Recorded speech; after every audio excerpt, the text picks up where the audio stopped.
Hi, this presentation is about Introduction to Business Forecasting, and in this presentation we are going to discuss what is forecasting, why is it needed, and what is the significance of it.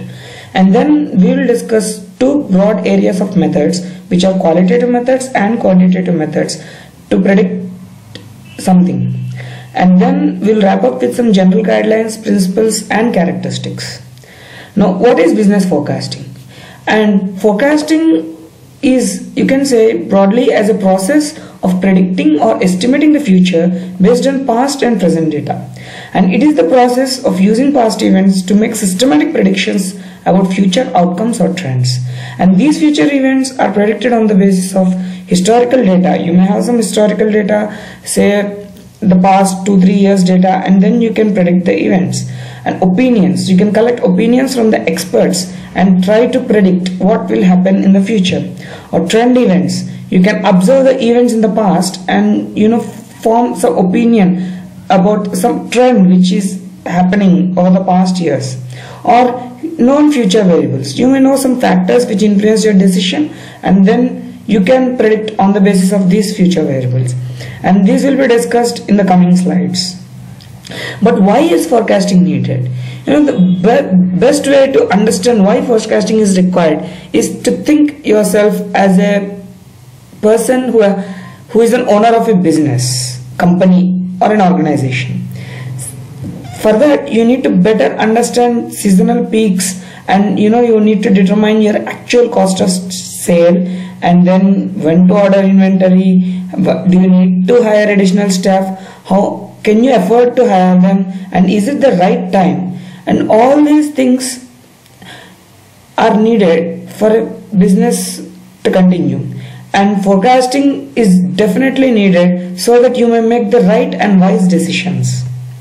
And why forecasting? You can know that there are other reasons why forecasting is needed. It reduces the cost, reduces the investment risk, and to know more about the market and the problem of decision, and to change the strategies of company in time.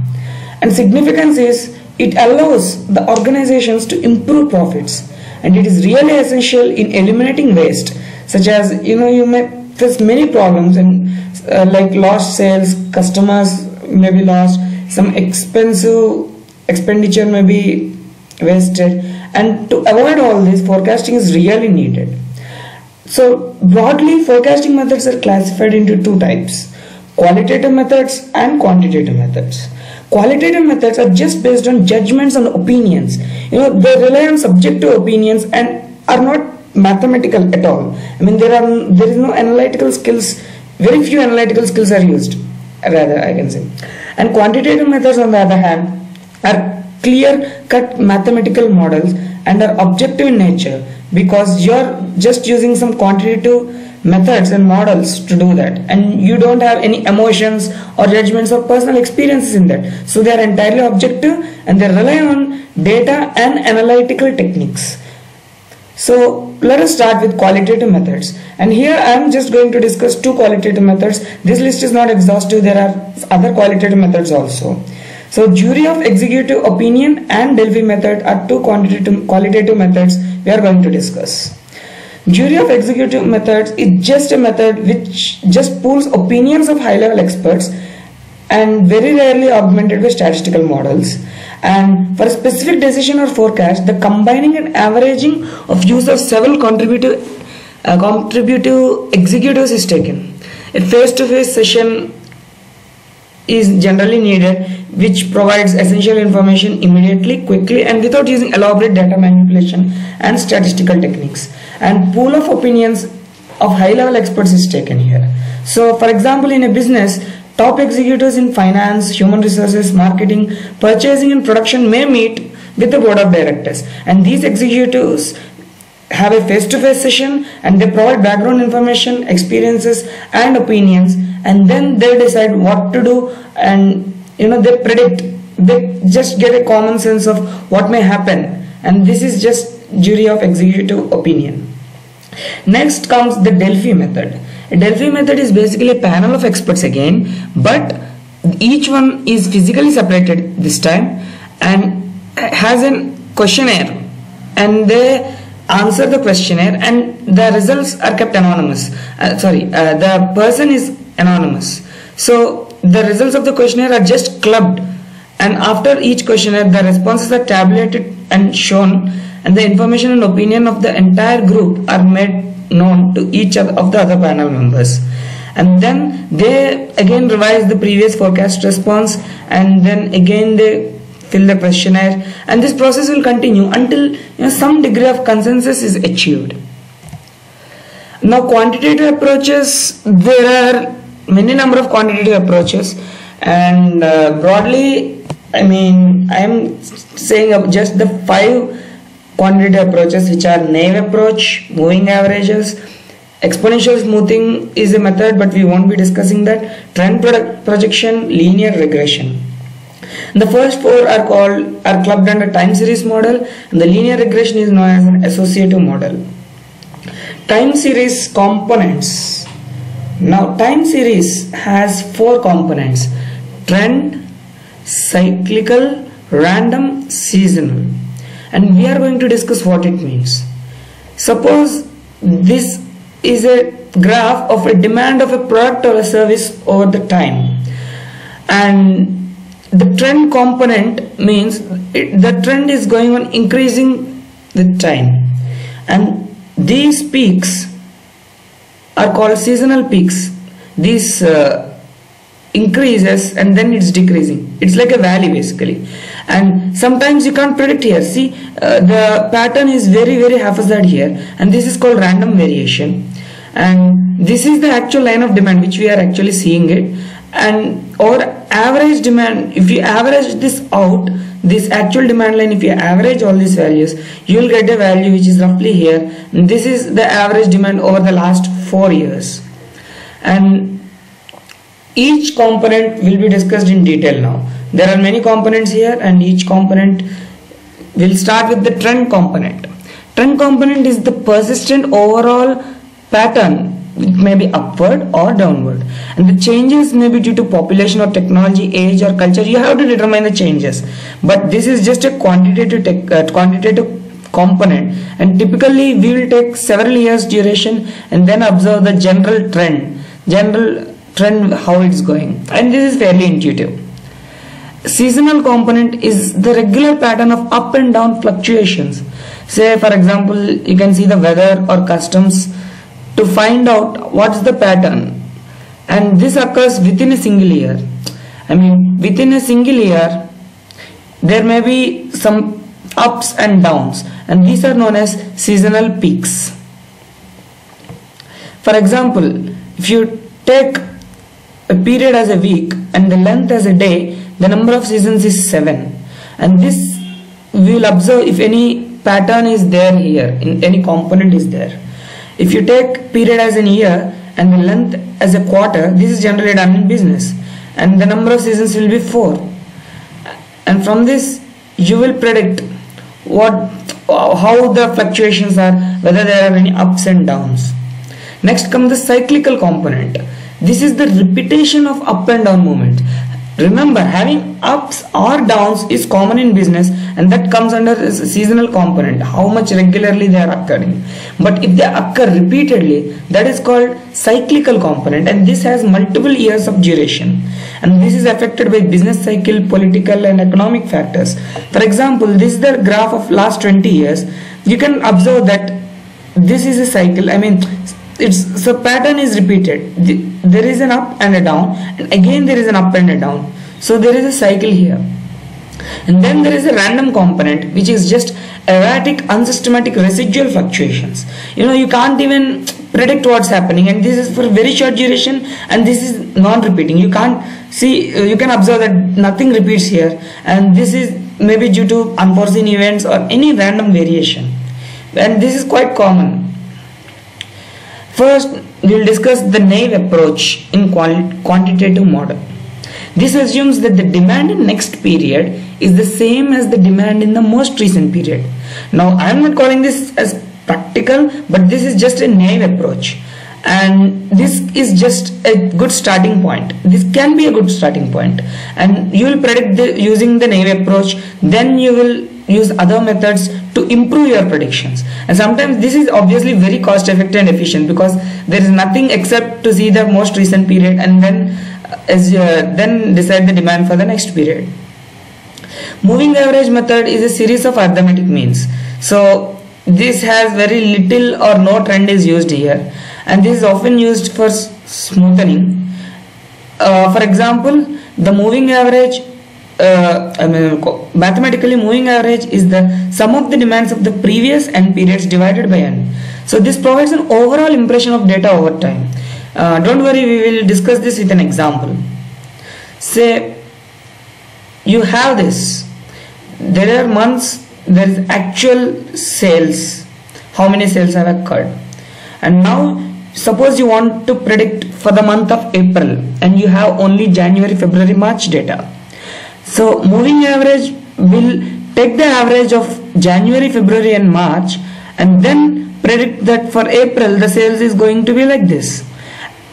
Now for May, the previous 3 periods are considered. I mean, I am assuming that I am just considering the 3-month moving average.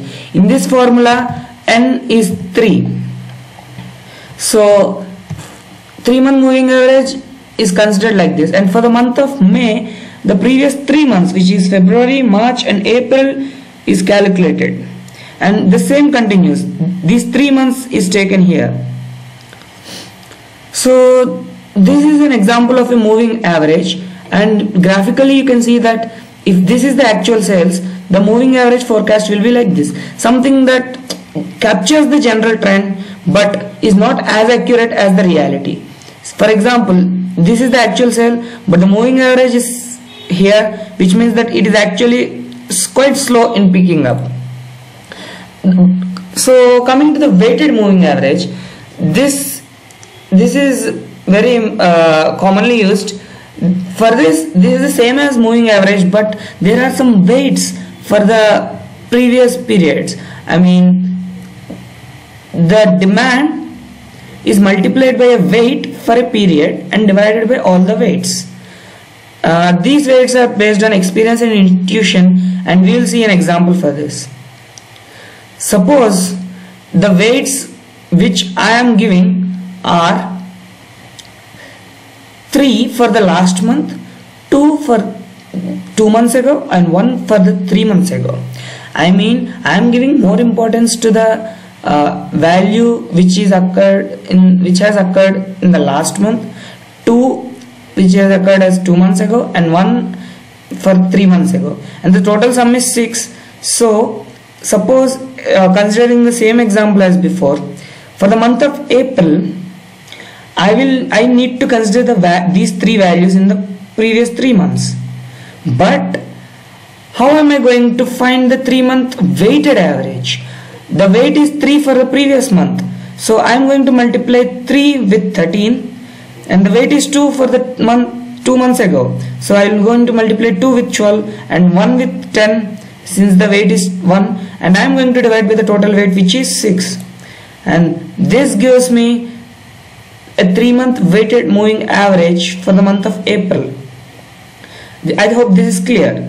Here there is 3 because the weight is 3 for the last month, 2 for the 2 months before and 1 for the 3 months ago. And in the same way, the weights are calculated for all the remaining months.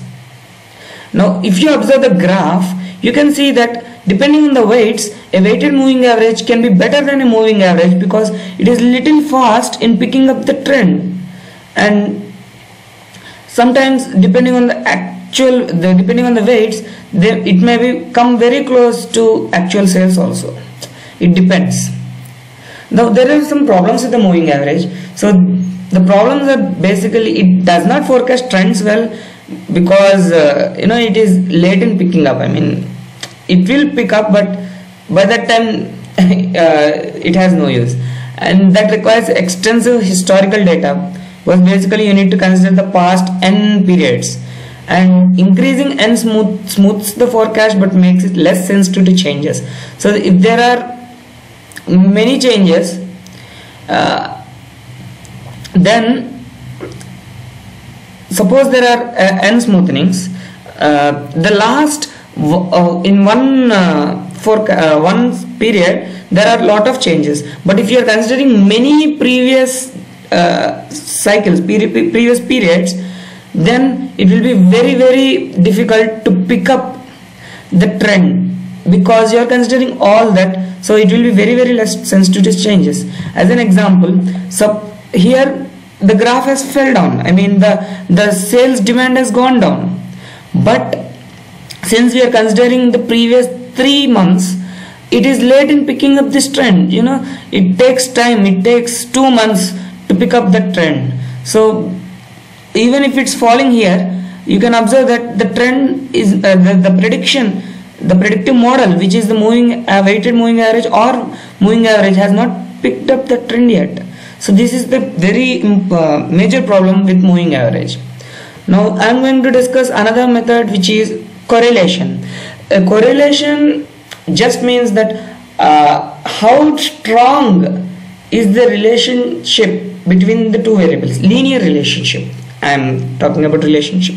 It means linear relationship. And this is a famous saying, if say two factors are there, x and y, and they are strongly correlated, I mean they are strongly related, but it does not imply causality. By that I mean, if x and y are correlated, I can't say that y has occurred because of x or x has occurred because of y. You can't be sure. I mean, correlation is not a measure to decide that. I mean, they may depend on a third factor, say z, which is actually causing this. And the coefficient of correlation r, which is measures the degree of association, and its value ranges from -1 to +1. And this is a expression for correlation. Don't be alarmed. Suppose that there is a x and y two tables, and there has many values. I mean this table x and y has many values populated over the rows, and each x is multiplied with each y in a single row, and this is evaluated r. I mean, instead of this, graphically it will be easy to visualize. Say for example, x and y values are like this. This means a perfect positive correlation. I mean, it is perfectly linear trend, a linear line can fit into that. So this has a positive correlation, and r value is +1. And suppose it's not exactly like this. I mean, it does, the straight line doesn't exactly fit, and this is very common. And this means that there is a positive correlation, and the correlation coefficient value will be between 0 and 1, but I can't exactly say how much. It depends on this data and how close they are actually to the linear line. And if the trend is like this, this means this has no correlation, absolutely nothing to infer from here, because there's no trend. I mean, it's going flat. And this is perfect negative correlation, where with the increase of x, the value of y decreases. So there is a negative correlation between these two. And here, since x is increasing, y is also increasing in a perfectly linear fashion, this is called a perfect positive correlation, and the correlation coefficient is +1. And exact opposite is happening here, and that's why the value is -1 here. Correlation determines the coefficient of correlation is there. It's called r. I mean, it's denoted by r. The r square is called coefficient of determination, and this measures the percentage of change in y predicted by the change in x. These values range from 0 to 1, because r obviously is from 0 to 1, and this is easy to interpret. R is from -1 to +1, and since we are squaring it, the values will range from 0 to 1. This is easy to interpret, and since we get a percentage of change in y predicted by the change in x, you can predict the future also based on this r. I'm not going into the detail. This is we'll stop correlation here, and now we'll go to linear regression in forecasting. Linear regression is based on fitting a straight line to data, and this explains the change in one variable through the change in other variable. For example, the same x and y, I am just changing the notation to a and b. Say dependent variable is equal to a and b are constants here, and there is an independent variable here, and there's a dependent variable here, and dependent variable is expressed here as a linear function of an independent variable. And using linear regression techniques, linear regression will help us to explore which independent variable, how exactly is it dependent, linearly dependent. And for that we will be using a method called least squares method. Nothing to panic about that. I mean, depending on, say this is a graph of a value of a dependent variable across time, and there is an independent variable called say x, and the dependent variable is y, and say the data, the stars are the actual data. As you saw before, you can fit a line, but what is the equation of the line going to be? A plus bx. And in abstract terms, I can simply say that the line is going to be such that the error, the deviation from all the data points together, the whole deviation will be as minimum as possible. That's why it's called least squares method. I will be squaring the distance and then finding what is the best A and B. I'm not going into the detail of how it is derived, but the equation, suppose x is an independent variable, y is a dependent variable, and you can fit the trend as a linear line as y equal to a plus bx. Here a and b are constants, and they are calculated by this formula, and here x and y, x bar and y bar are the previous values, which are the existing values, and from this you will get a and b, and from that you can predict what the future y is going to be when you just plug in future value of x. For example, you have this data, say the time, the electric power. Say there is some degree of linear relationship here. I mean something, say say some excuse me, as x increases here, the electrical power demand is also increasing.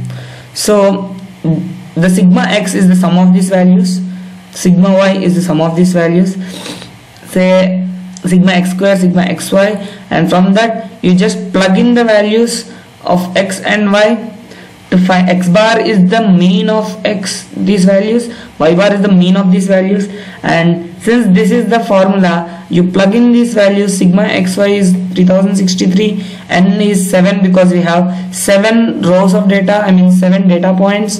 From that you get a and b, and from this you can predict some other future values. So the relationship is going to be y equal to 56.7 plus 10.54 into x. Now how should we pick our forecasting model? I mean, we saw some forecasting models, and you pick up using some data availability, the time horizon required for the forecast, and how much accuracy is required, and how many resources you have. Basically, if your data is so large, then weighted moving average may be better, and because of its simplicity and it requires less resources. But if your accuracy needs to be very high, then you can have regression models. We saw linear regression, but there is non-linear regression models also, which may be more accurate than weighted average to predict something for the future. And time horizon required for the forecast. Suppose you need to forecast for the next 1 month, the model, the method which you use will be different when compared to, say, you need for the next 4 months. But some general guideline principles for forecasting are, they are more accurate for larger group of terms and for shorter periods of time. Larger group, suppose you have more data, you are more informed and you may predict it better. And for shorter periods only you can predict, because if you want to predict for a longer periods of time, it's difficult, because something may change meanwhile only, in between only. Suppose I want to predict for the next 4 months together, say for the next 1 month there is a drastic change in the values, then basically your forecast will be completely wrong. And every forecast method has an estimate of error. I did not discuss it here, and just to know that there should be an estimate of error to understand how good the forecast method is. And before applying anything, you have to understand the total system, and you have to test the method and evaluate it, and be careful. Well, if you are taking some qualitative opinion or anything, it's difficult to rely on people. You have to basically rely on your own models and others more. And generally, as a rule of thumb, forecasts are always wrong, but they are more accurate for groups or families of items rather than a single item. And forecasts are more accurate for shorter time periods, as I already discussed, and they have to have an error estimate, but these are no substitute for a calculated demand. Suppose if actually by calculating the demand you have predicted something, and this should be given preference rather than forecasting. Thank you very much for listening, and I hope this gives you some idea of what exactly is forecasting is and some methods of forecasting. See you later.